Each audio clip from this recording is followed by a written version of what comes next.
Hello dear students, NCERT math series class 12th में आज हम करेंगे मिसलेनियस एक्सरसाइज 3 डायमेंशनल ज्योमेट्री की। चैप्टर नंबर 11 है ये। तो इसमें हम मिसलेनियस एक्सरसाइज में क्वेश्चन नंबर 11, हमारा जो प्रीवियस वीडियो है उसमें क्वेश्चन नंबर 11 तक हो चुका था। क्वेश्चन नंबर 12 से शुरू करते हैं। क्वेश्चन नंबर 12 देखते हैं क्या है। क्वेश्चन नंबर 12 में कहा गया है कि find the coordinates of the point where the line through 3 - 4 - 5 3 - 4 - 5 and 2 - 3 1 and 2 - 3 1 crosses the, और ये जो लाइन बनेगी, ये मान लो लाइन ए बी बनी, ये ए पॉइंट है, दूसरा बी पॉइंट है, तो ये ए बी लाइन ए और बी से पास होते हुए लाइन, ये लाइन किस तरीके से 2 पॉइंट फॉर्म लाइन है। कहा गया क्रॉसेस द प्लेन, कोऑर्डिनेट हमें वो पता करना है। क्रॉसेस द प्लेन, जो प्लेन क्रॉस कर रहा है वो उस प्लेन का इक्वेशन दिया हुआ है, क्या है 2x + y। इस प्लेन का इक्वेशन है 2x + y + z = 7। इससे ये इसको क्रॉस कर रहा है, तो वो पॉइंट हमें पता करना है। तो यहां पता करते हैं, सबसे पहले ए बी का इक्वेशन पता करेंगे। तो equation of A B, equation of line A B मतलब लाइन, तो 2 पॉइंट फॉर्म है, तो क्या आ जाएगा x - 3 डिवाइडेड बाई 2 - 3, 2 - 3 का मतलब -1 = इसी तरीके से y + 4, क्योंकि -4 है, पहला पॉइंट लिया गया x1 y1 z1, और y + 4 नीचे आएगा 2 + 4 मीन्स 6 आ जाएगा। इसी तरीके से z + 5 और नीचे आ जाएगा 1 + 5 6 हो जाएगा। तो ये आपको दिया हुआ है। दूसरा पॉइंट हमारा क्या है, गलती से शायद 2 + 4 हो गया है, यहाँ हमारा हो जाएगा 2 - 3 -1 आ गया। दूसरे में कहा गया है +4 है, और -3 + 4 -3 और +4 1 आ जाएगा। ये -3 प्लस में 4 और 1 + 5 6 हो गया। तो ये दे रखा है। क्या करते हैं, यहाँ जनरल पॉइंट ले लेते हैं, इक्वल टू लैम्डा ले लेते हैं, लेट इसको लैम्डा ले लेते हैं। तो जनरल पॉइंट इसका क्या आ जाएगा, जनरल पॉइंट -λ + 3 -λ + 3, ये x पॉइंट हो जाएगा। इसी तरीके से कहा गया है -λ + 3, यहाँ आ जाएगा λ -4, और इधर हो जाएगा 6λ -5। ये आपको मिल गया जनरल पॉइंट लाइन का। अब जनरल पॉइंट, ठीक है, ये ऑफ लाइन है, स्ट्रेट लाइन, जो हम लाइन ए बी की बात कर रहे हैं। अब क्या आ जाएगा, ये अगर है इस प्लेन पर, if line A B crosses the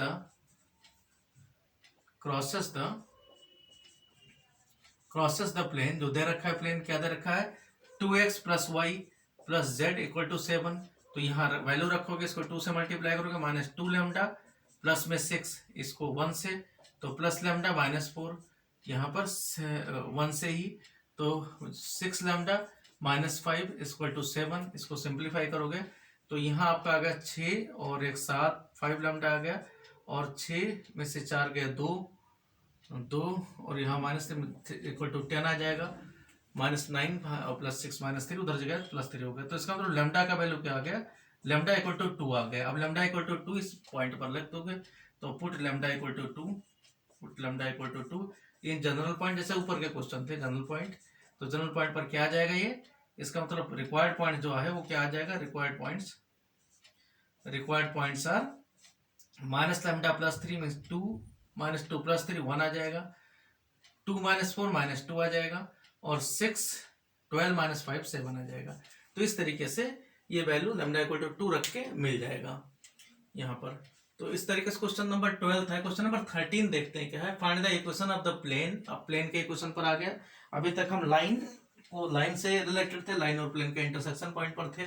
question number देखते हैं इसके बाद के question number 13।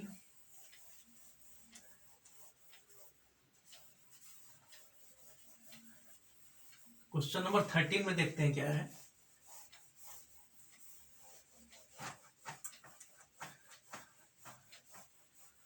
Question number 13, find the equation of the, question number 13 में find the equation of the plane.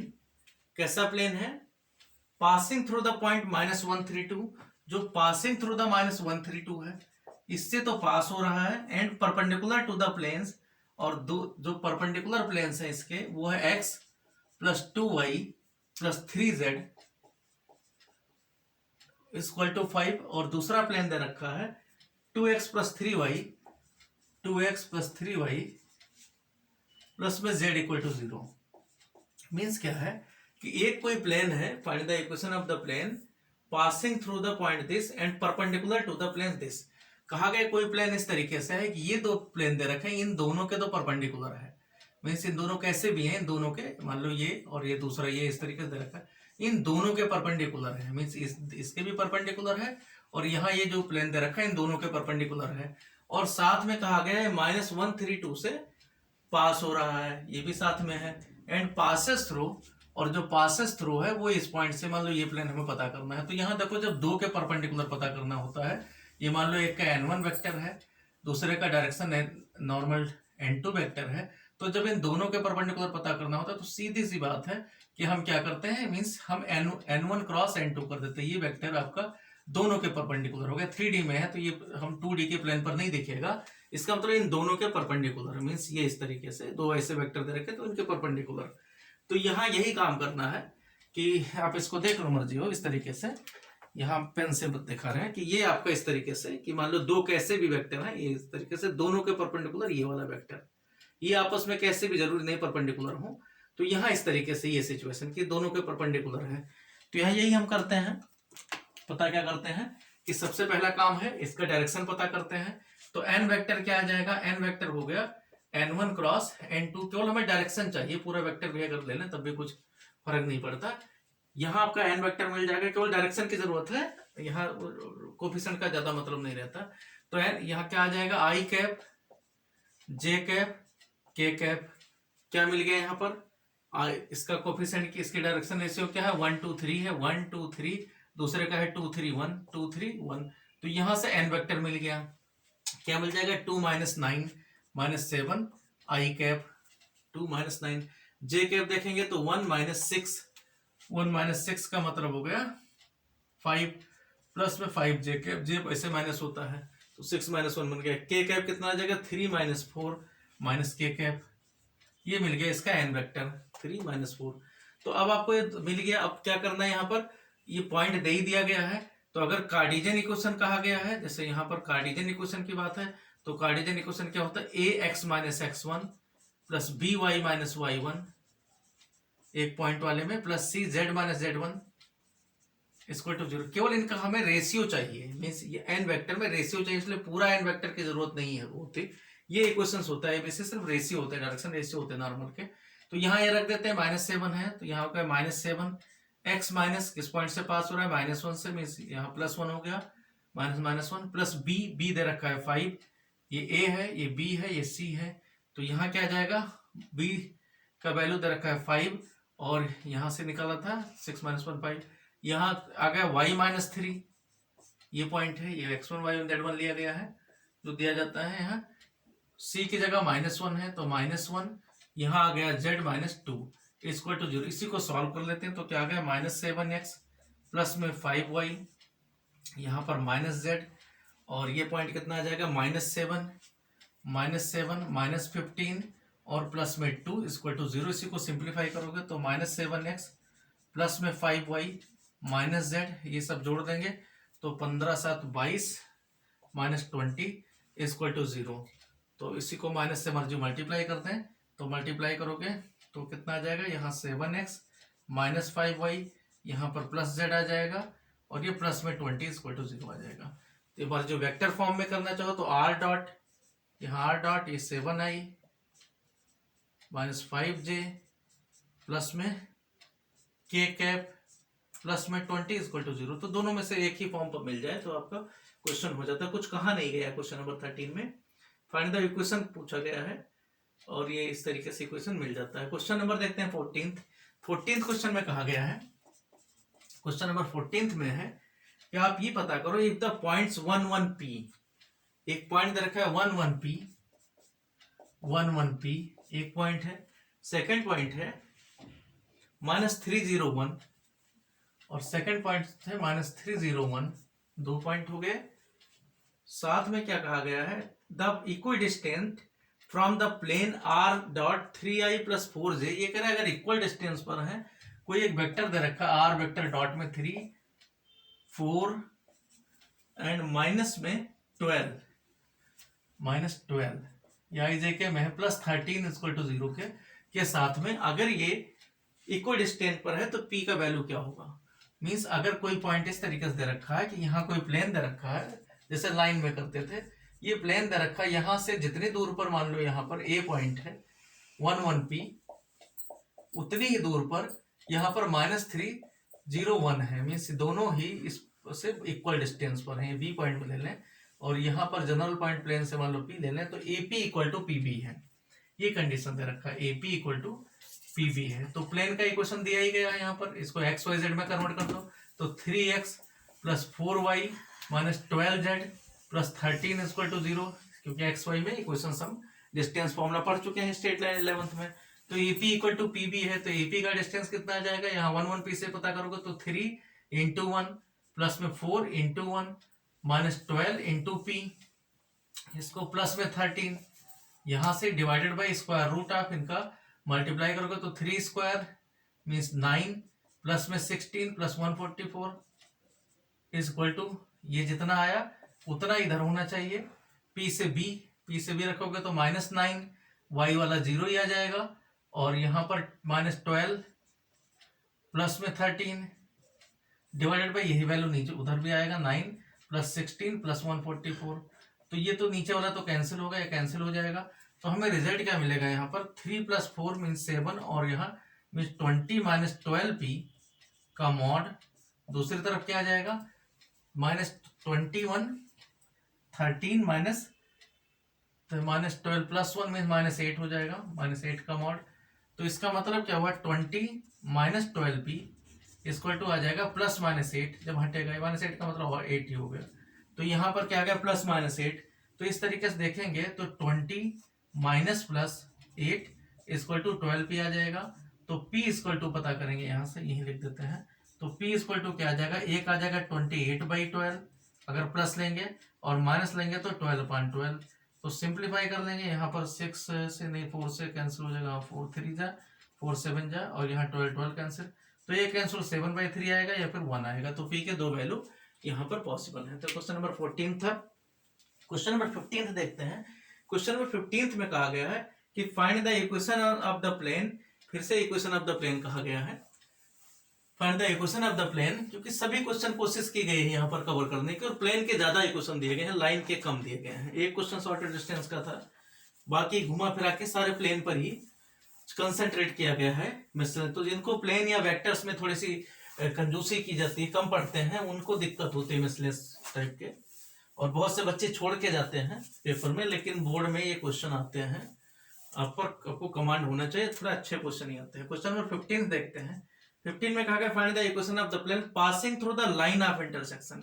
इस बार कहा गया लाइन ऑफ द इंटरसेक्शन, किससे, 1 1 1 Rij इक्वल टू 1 से, और दूसरा कहा गया है एंड r वेक्टर डॉट, यहाँ पर 2 3 - 1 2 3 - 1 ए आई जे के में दे रहे हो +4 इक्वल टू 0 से। ये कह रहे हैं इनके इंटरसेक्शन से पास हो रहा है, और साथ में क्या है पैरेलल टू एक्स एक्सिस है, मींस एक्स एक्सिस का कोऑर्डिनेट 0 है।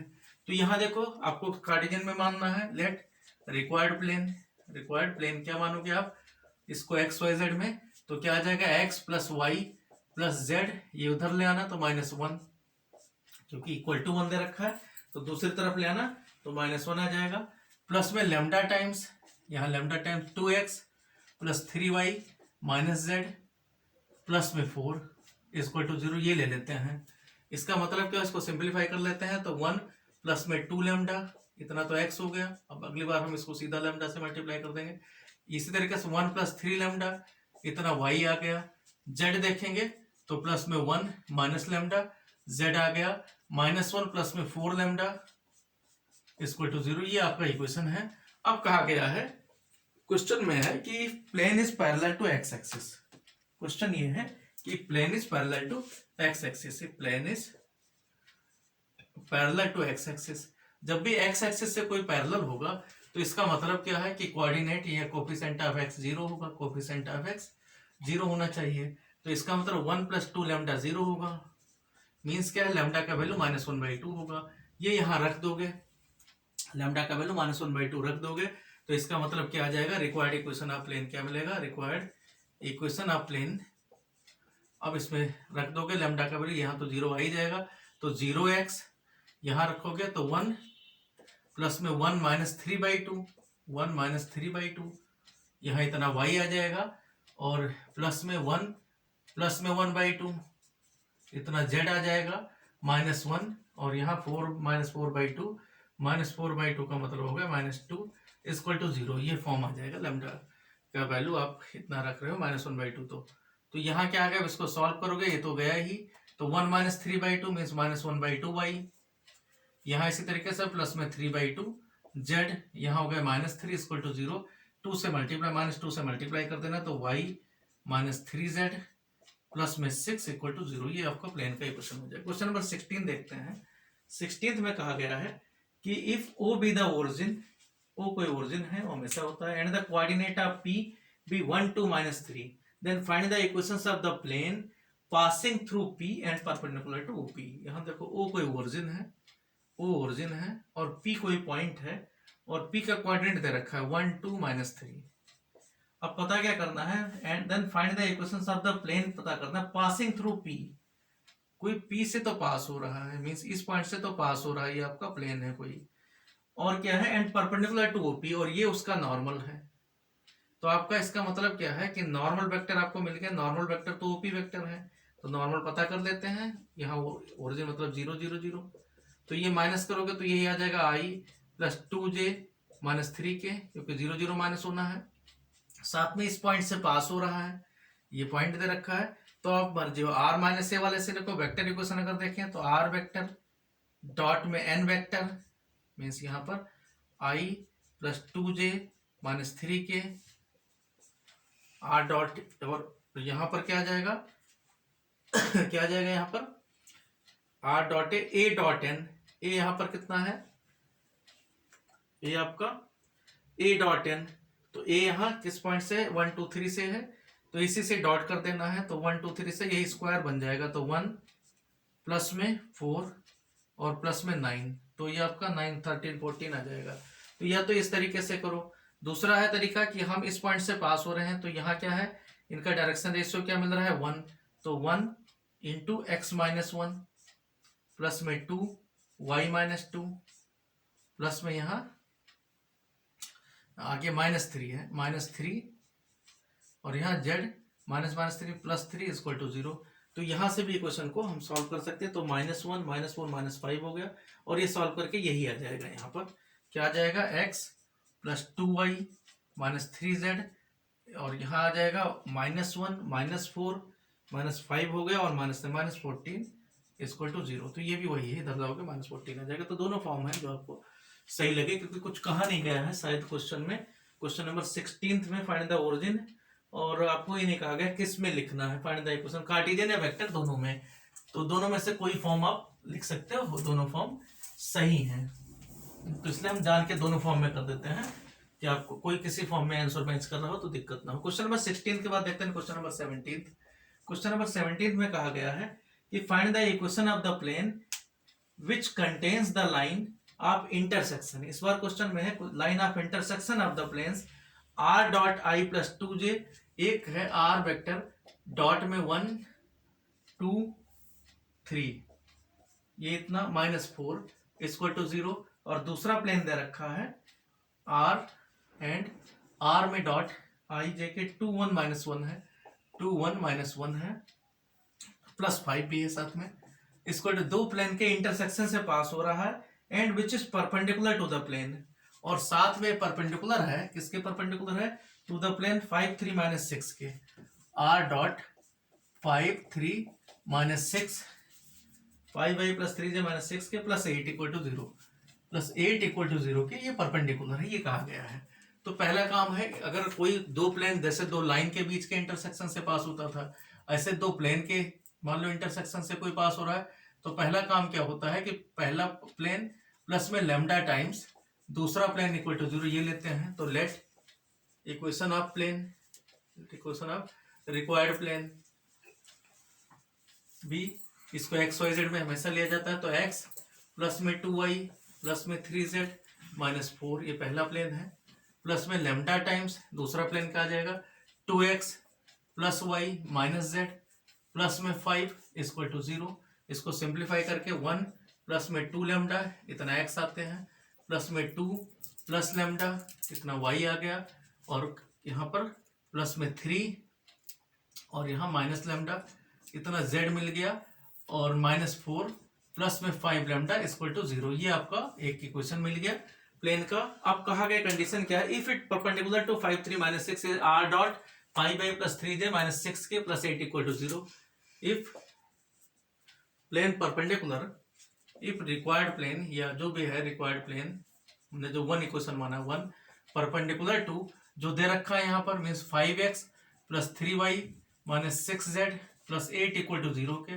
तो यहाँ पर देखो इनके डायरेक्शन 5 3 -6 यहाँ डायरेक्शन 1 + 2 लेमडा करके है। देन इनका डॉट प्रोडक्ट 0 होगा, मीन्स 5 × 1 डायरेक्ट हम लिख रहे हैं क्योंकि स्टेप इतना नहीं, टाइम बहुत ज़्यादा लगे। तो 5 प्लस में 10 लेमडा, इसको 3 से मल्टीप्लाई करोगे 6 प्लस 3 लेमडा, यहाँ -6 से मल्टीप्लाई करोगे -18 प्लस में 6 लेमडा इक्वल टू 0 होना चाहिए।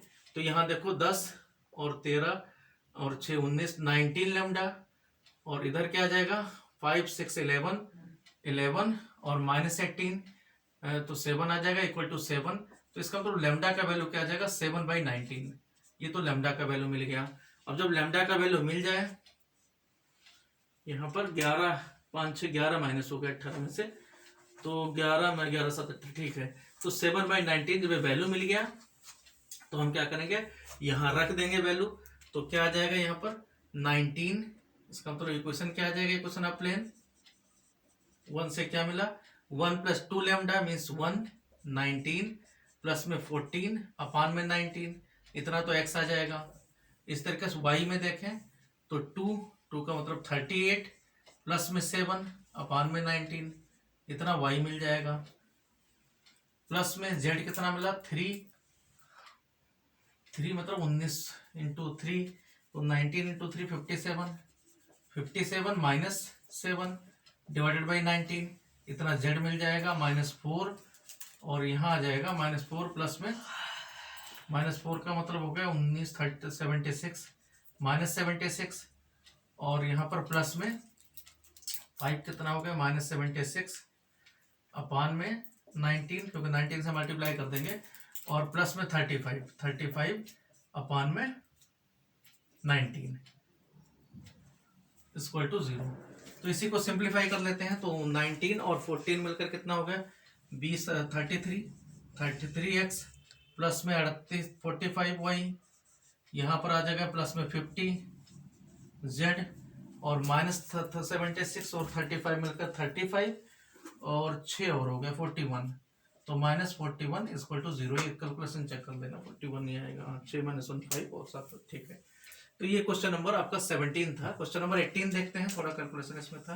क्वेश्चन नंबर 18 देखते हैं कि find the distance of the point -1 -5 -10 -1 और -10, इसकी डिस्टेंस पता करना है। कहाँ से, from the point of intersection of the line. इस बार लाइन को इधर रखी है, लाइन क्या रखी है r vector equal to, line क्या है पॉइंट ऑफ इंटरसेक्शन, कौन सी एक लाइन है एक प्लेन है, तो r वेक्टर इक्वल टू इधर रखा है 2 - 1 2 2 - 1 2 2 - 1 2 प्लस में लेमडा टाइम्स यहाँ 3 4 2 इसी तरीके से, एंड द दूसरा प्लेन दे रखा है r डॉट, प्लेन दे रखा है 1 - 1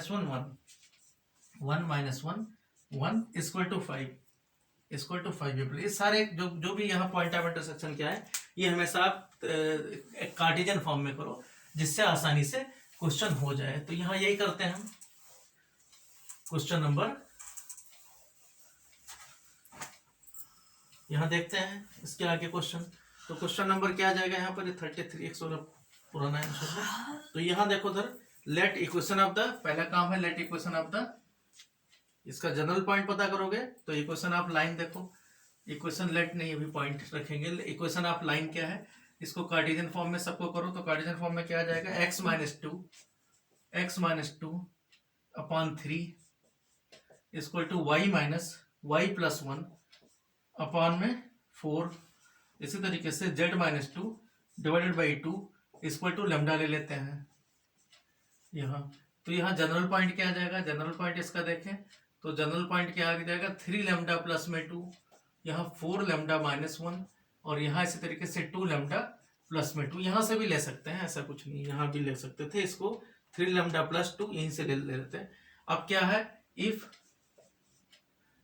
पॉइंट, यही पॉइंट जो जनरल पॉइंट है, लाइज ऑन प्लेन, प्लेन का इक्वेशन क्या बनेगा यहाँ से, x plus Y, X minus Y plus Z equal to 5।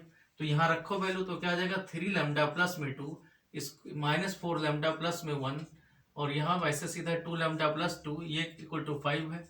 तो सिंप्लीफाई करो यहाँ, तो 3 प्लस 2 5 में लैम्डा आ गया, और 2 1 3, 3 2 5 5 0, तो लैम्डा 0 आ गया। लैम्डा 0 रखोगे तो पॉइंट क्या आ जाएगा, ये पॉइंट है जनरल पॉइंट। तो पॉइंट्स क्या आ जाएंगे, पॉइंट्स ऑफ जो रिक्वायर्ड पॉइंट्स ऑफ या पॉइंट ऑफ इंटरसेक्शन क्या मिला, पॉइंट ऑफ इंटरसेक्शन क्या मिला, 2 -1 2। अब इसका डिस्टेंस पता क्या करना है, डिस्टेंस किससे पता करना है, 1 -1 -5 और -10 से डिस्टेंस पता करना। तो डिस्टेंस फॉर्मूला लगा दोगे, ये मान लो ए पॉइंट पहले था और ये आपको पी मिल गया, तो पी ए का डिस्टेंस पूछा गया, या पी ए का डिस्टेंस का जगह स्क्वायर रूट ऑफ 2 + 1 3 मीन्स 3 का स्क्वायर 9, -5 + 1 16 आ जाएगा, -5 + 1 -4 है इतना, और -10 -2 मीन्स 144 आ जाएगा। इनको जोड़ोगे तो क्या आ जाएगा 169, 169 का स्क्वायर रूट 13 होता है। तो ये आपका क्वेश्चन नंबर 13। क्वेश्चन नंबर 19 देखते हैं। 19 कहा गया, find the vector equation of the line passing through 1 2 3। Vector equation of the line किससे पास हो रहा है, 1 2 3 से पास हो रहा है, and parallel to the planes, और साथ में कहा गया parallel to the planes. Plane क्या है, पहला है आर वेक्टर, डॉट में 1 -1 2 इक्वल टू 5, इसके पैरेलल है, और साथ में पैरेलल है 3 1 1 आर डॉट 3 1 1 इक्वल टू 6, इन दोनों के पैरेलल है।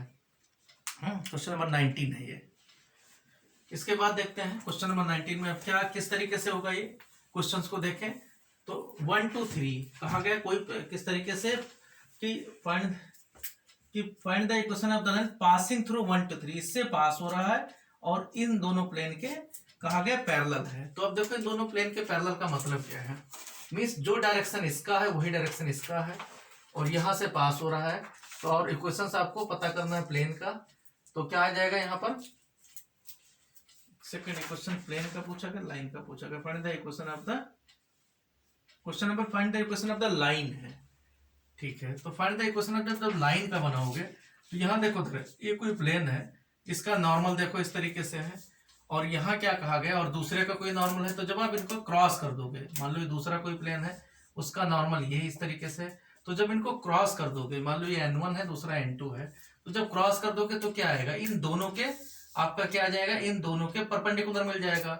जब इन दोनों का परपेंडिकुलर मतलब तो इसके भी परपेंडिकुलर और यहाँ के भी परपेंडिकुलर है, तो वास्तव में कहाँ आ जाएगा दोनों का परपेंडिकुलर, ये इसी पॉइंट से आ जाएगा, मींस लाइन के डायरेक्शन में आ जाएगा।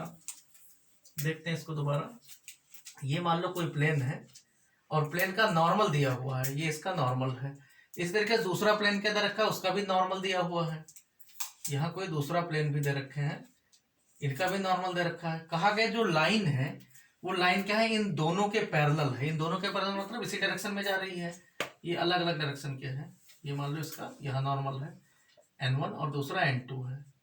अब क्वेश्चन में क्या कहा गया है कि लाइन जो जा रही है 1 2 3 से पास हो रही है, लेकिन उसका वो क्या है, इन दोनों के पैरेलल है।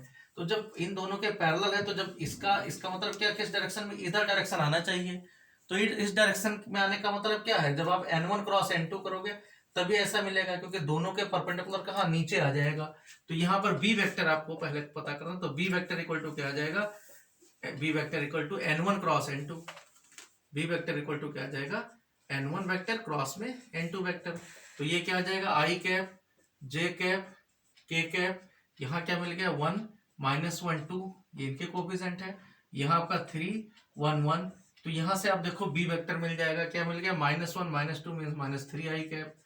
इसी तरीके से यहाँ पर j निकालोगे तो 1 -6 मीन्स 5 आ जाएगा, 5 j कैप 1, यहाँ 1 और -6, ठीक है, 5 j कैप, और k कैप कितना आ जाएगा 1 प्लस में 3, 1 + 3 4 आ जाएगा, 4 k कैप, ये इसका वी वेक्टर आ गया।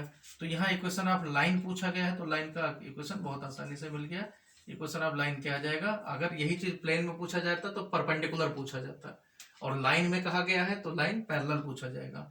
तो R vector equal to I cap plus में 2j जिस पॉइंट से पास हो रहा है 3k कैप, ये आपको वेक्टर ए दे रखा है, वेक्टर फॉर्म में लिख रहे हैं, प्लस में लेमडा टाइम्स ये वेक्टर जो इधर आया है -3i प्लस में 5j कैप और प्लस में 4k कैप, ये आपका फॉर्म आ गया। कार्टेशियन फॉर्म में ऐसे पता करना चाहो तो कार्टेशियन में पता कर सकते हो, फिलहाल यहाँ हम पता कर रहे हैं ये आपका वेक्टर फॉर्म में। कार्टेशियन फॉर्म में भी यही कन्वर्ट कर लोगे x-1, और दोनों फॉर्म में कर, एक फॉर्म में कोई भी आ जाए तो आप दूसरा फॉर्म में कन्वर्ट कर सकते हो। तो यहाँ देखो, अब यही क्वेश्चन अगर प्लेन से पूछा जाता तो कहा जाता दोनों के परपेंडिकुलर प्लेन चाहिए, मीन्स वहां पर क्या चाहिए, दूसरे मीन्स इसका डायरेक्शन चाहिए, यहाँ नीचे गिर जाएगा ये n1 क्रॉस n2। तो यहाँ देखो क्वेश्चन नंबर 20 देखते हैं, क्वेश्चन नंबर 20th में देखते हैं क्या कहा गया है, find the vector equation of the line passing through the 1 2 -4 and perpendicular to the line. अब यहाँ दोनों लाइन का परपेंडिकुलर कह दिया गया है, मीन लाइन ही पता करना है 1 2 -4 से पास होती रहे। वही क्वेश्चन, जब प्लेन कहा गया तो पैरेलल कहा गया, और लाइन जब कहा गया, लाइन में क्या कहा गया है, लाइन पहली लाइन है x-8 डिवाइडेड बाई 3, दूसरा है y + 19 -16 equal to z-10 equal to 7, और दूसरी लाइन दे रखी है x-15/3 x-15/3 equal to y-29 divided by 8 और z-5/-5 तो ये दे रखा है यहाँ पर। तो पॉइंट किस तरीके से अगर देखा जाए 3 -16 7 और दूसरा 3 8 -5 नीचे डायरेक्शन। अब यहाँ कहा गया इन दोनों के परपेंडिकुलर है, तो जब इनके परपेंडिकुलर है तो यहाँ क्या आ जाएगा, ये b1 क्रॉस मिल जाएगा, यहाँ से यहाँ b2 क्रॉस मिल जाएगा। तो इन दोनों का परपेंडिकुलर क्या होगा, b1 क्रॉस b2। तो b वेक्टर इक्वल टू क्या मिल गया, b1 क्रॉस b2 का डायरेक्शन, हमें केवल डायरेक्शन रेशियो चाहिए, तो यहाँ में केवल आई जे के पूरा वैल्यू नहीं, इसके पैरेलल ही। तो आपका क्या आ जाएगा, आई कैप जे कैप के कैप, मीन्स अगर यहाँ लैम्डा की जरूरत नहीं है क्योंकि डायरेक्शन रेशियो सिर्फ जरूरत होती है यहाँ पर लाइन की, तो क्या आ जाएगा 3